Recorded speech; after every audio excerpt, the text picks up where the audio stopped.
নিচু হয় আল্লাহ তারে টেনে উপরে উঠায়। আপনি সেজদা দেওয়া মানে কি? নিচু হওয়া, ছোট হওয়া।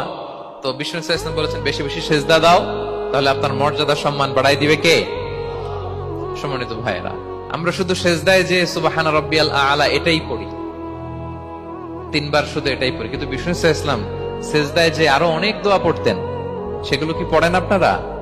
বিষ্ণু ইসলাম সুবহান রাব্বিয়াল আ'লা এর পাশাপাশি তিনি সিজদায় যেয়ে পড়তেন সুবহানাকা আল্লাহুম্মা রাব্বানা ওয়া বিহামদিকা আল্লাহুম্মা ইগফিরলি। এটা জানি না আমরা। সুবহানাকা আল্লাহুম্মা রাব্বানা ওয়া বিহামদিকা আল্লাহুম্মা ইগফিরলি এর অর্থ হচ্ছে, হে আমার রব, আপনার পবিত্রতা ঘোষণা করছি, আপনার প্রশংসা আমরা করছি, আল্লাহ আপনি আমাকে ক্ষমা করে দেন, আল্লাহুম্মা ইগফিরলি। এই দোয়াটা বিষ্ণু ইসলাম পড়তেন। এছাড়া বিষ্ণুই পড়তেন সুবহুন কুদ্দুসুন রব্বুল মালাইকাতি ওয়ার রূহ, সকল ফেরেশতাদের অধিপতি রব।